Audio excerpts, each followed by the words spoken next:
Bismillahirrahmanirrahim. Assalamualaikum warahmatullahi wabarakatuh. Salam sejahtera untuk kita semua, dan semoga kita selalu diberikan kesehatan di masa pandemi ini. Dan kita berharap pandemi ini segera hilang, segera musnah dari muka bumi ini. Amin. Pada pembelajaran pertama kali ini, sebagaimana mengulas di minggu lalu mengenai ragam ilmiah, kemudian kita masuk pada materi penggunaan imbuhan dan fungsi kalimat afiks. Penggunaan imbuhan dan fungsi kalimat afiks ini sedikit mengulang pembelajaran teman-teman semua ketika masa di SMA maupun di MAN. Ini materi yang sangat dasar, bahwasanya materi penggunaan imbuhan ini banyak digunakan, akan tetapi banyak juga penulis yang menemui kesalahan-kesalahan dalam penggunaan imbuhan.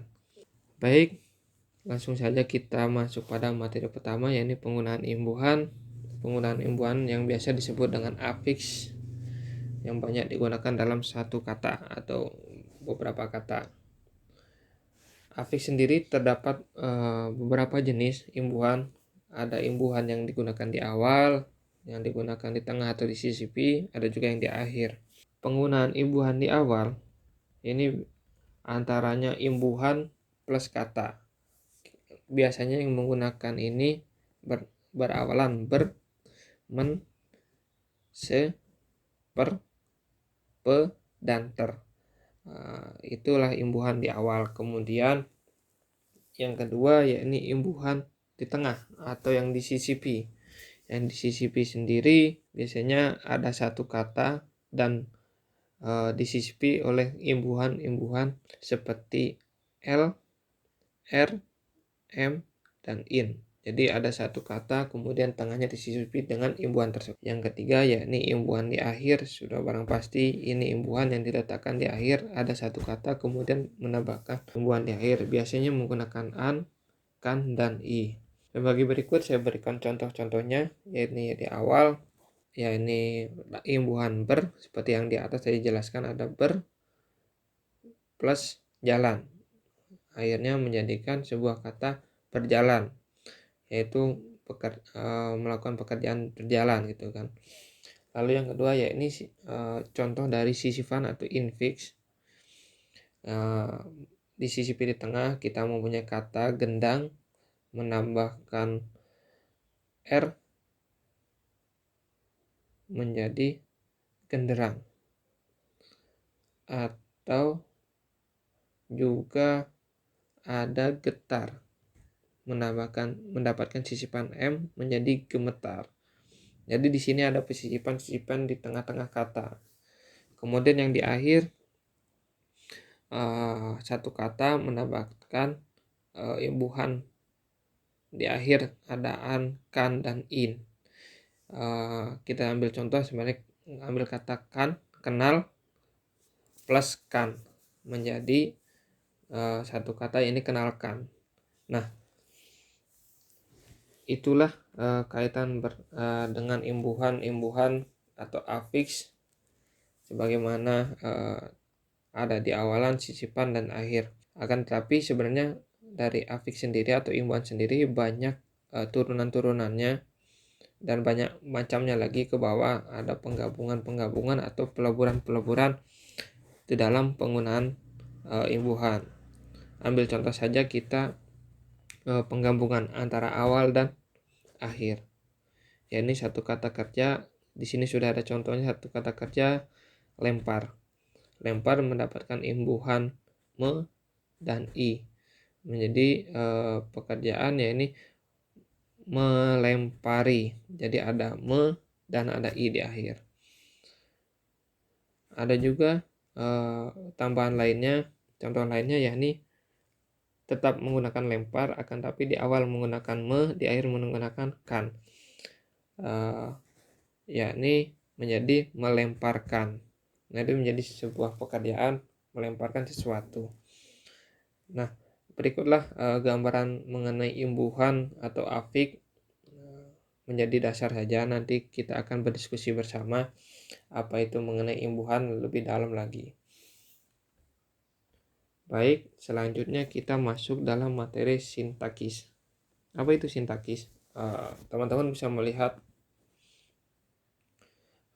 di layar bahwasanya sintaksis sendiri mempunyai arti satu buah cabang ilmu bahasa linguistik yang mempelajari frase, klausa, kalimat, serta unsur-unsur yang membangun satu kalimat yang bermakna dalam satu tuturan.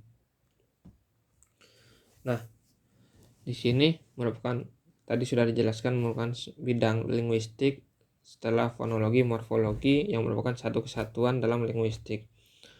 Nah, dalam fungsi sintaksis sendiri ada yaitu mempunyai elemen-elemen seperti subjek, predikat, objek, dan keterangan, adapun biasanya tambah dengan komplement. Nah, mengulas sedikit yaitu subjek. Subjek sendiri adalah merupakan orang atau benda yang melakukan tindakan yang ditunjukkan oleh kata kerja yang dalam keadaan digambarkan oleh kata kerja. Subjek kalimat biasanya diisi dengan kata benda atau kata ganti orang ataupun benda. Kemudian ada predikat. Predikat ini ya unsur yang membicarakan atau menjelaskan pokok atau subjek kalimat. Kemudian ada objek, yakni unsur kalimat yang menghadirkan dituntut oleh verba transitif pengisi predikat dalam kalimat aktif. Lalu keterangan sendiri sebagai pelengkap dari keseluruhan satu kalimat tersebut. Baik, itu mengenai bagaimana sisi gambaran sintaksis. Lalu adapun alat-alat sintaksis, yakni alat-alat sintaksis ada urutan kata, bentuk kata, intonasi, konektor. Nah, urutan kata dalam bahasa ini sangat penting karena perbedaan urutan kata dapat menimbulkan sebuah perbedaan makna. Dalam bahasa Latin yang memegang peranan penting dalam sintaksis bukanlah urutan kata melainkan bentuk kata. Meskipun letaknya di mana saja, tapi makna gramatikalnya tidak akan berubah, tidak akan terjadi kesalahan. Nah, arti simpelnya seperti ini, bahwasanya satu urutan kata itu sangat penting di dalam satu makna tersebut yang disampaikan, karena ketika urutannya akan berbeda, itu pun mempunyai arti yang akan berbeda sendiri. Lalu yang nomor 2 yakni bentuk kata. Kata dalam bahasa Indonesia dan bahasa Latin memang tidak sama. Dalam bahasa Latin bentuk itu tampaknya berperan mutlak, sedangkan dalam bahasa Indonesia tidak. Hal ini terjadi karena bahasa Latin urutan kata hampir tidak mempunyai peran, sedangkan dalam bahasa Indonesia urutan kata mempunyai peran. Nah, ini berhubungan dengan yang tadi di penjelasan pertama, yakni urutan kata. Jadi urutan kata dan bentuk kata ini berkesinambungan. Nah, yang ketiga ini tadi kita bahas intonasi. Nah, intonasi sendiri ini juga penekanan dari bagaimana kita menjelaskan sesuatu dengan nada naik atau tekanan nada yang mana dalam penyampaiannya atau maksud tersebut tersampaikan, sehingga tidak mungkin kita menyampaikan sesuatu ketika marah dengan intonasi yang lembut, itu tidak tersampaikan. Ataupun pembelajaran saya menyampaikan sebuah materi tapi dengan bisik-bisik, dengan tidak ada sunyi intonasinya, itu juga tidak tersampaikan. Nah, itu terkait intonasi.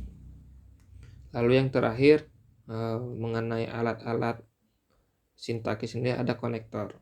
Nah, dalam satu buah kalimat, konektor seperti kita ketahui mempunyai arti yaitu menghubungkan atau penghubung baik dalam satu kalimat ataupun kalimat satu dengan kalimat yang lain, seperti hanya nantinya satu paragraf dengan paragraf lain, nanti penghubungnya seperti apa, itu akan biasanya menggunakan konektor.